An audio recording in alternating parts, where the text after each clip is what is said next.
एक पुरानी थ्योरी है कि पी रेशियो देख के स्टॉक में एंट्री करनी चाहिए, लेकिन इस थ्योरी के ऊपर एक छोटा सा पॉइंट है, peg ratio, price on growth के ऊपर आपको भी एक फोकस करना चाहिए, जिसका एक केस एग्जांपल है नेटवेब कंपनी, जो कि इंडिया के पूरे एआई बूम के अंदर एक फ्रंट रनर है। क्यों? क्योंकि इनकी पार्टनरशिप है हमारी एनवीडिया जैसी कंपनीज के साथ भी। आपको यह पता होना चाहिए कि इंडिया के अंदर अगर आप एक ऐसे सेक्टर पे काम कर रहे हैं जहां पे कंपनीज की परफॉर्मेंस क्वार्टरली और हाफ ईयरली बेसिस पे डबल प्रॉफिटेबिलिटी ग्रोथ पे चल रही है, भाई साहब, वहां पे ना आपको पी पे कंपनी कभी नहीं मिल सकती कि मैं तो 15-20 की पी पे कंपनी उठाऊंगा। ये थ्योरी तब लागू होती है जहां पे ग्रोथ रेट भी रीजनेबल लेवल पे हो और आपको पता हो कि कंपनी किस स्टेज पे काम कर रही है। एनवीडिया जैसी कंपनी आप नोटिस करें, अगर इंडिया के अंदर पार्टनरशिप कर रही है नेटवेब जैसी कंपनी के साथ, तो आपने नोटिस किया होगा कि कंपनी की रेवेन्यू ग्रोथ और कंपनी की प्रॉफिटेबिलिटी ग्रोथ किस लेवल पे चल रही है।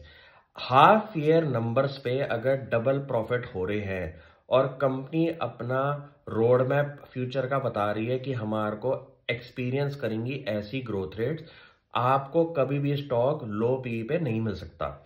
ये तो वो बात होगी कि मैंने इस गली के अंदर अगर प्रॉपर्टी में इन्वेस्टमेंट करनी है तो यहाँ पे हर घर अगर 2-2 करोड़ का मिल रहा है, तो मैं तो अपना अलग ही वैल्यूएशन लेके बैठा हूं कि मेरे को तो ये घर 80 लाख में चाहिए। आपको ये देखना चाहिए कंपैरेबल कंपनी एनालिसिस के अंदर कि जितनी भी एआई रिलेटेड कंपनीज हैं इस लेवल की ग्रोथ रेट अगर दिखा रही हैं तो उनकी कंपैरेबल पीई क्या होगी। इस लेवल पे आपको डाइजेस्ट करके समझना पड़ेगा कि मेरे को सस्ती पीई पे कंपनी कभी नहीं मिल सकती। क्यों?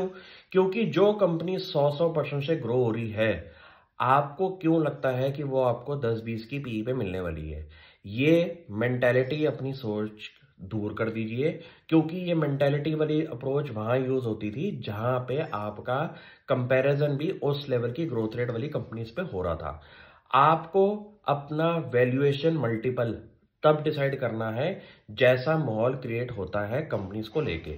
नेटवेब जैसी कंपनी जो कि अपने पास इतने बड़े नंबर्स पे काम कर रही है फ्यूचर को लेके, वहां पे आपको ग्रोथ रेट जब स्लो दिखेगी तो स्टॉक में करेक्शन आएगी, अदरवाइज ये स्टॉक कभी भी आपको लो पी पे नहीं मिलने वाला। आप इसके बारे में खुद भी स्टडी करें और मुझे बताएं।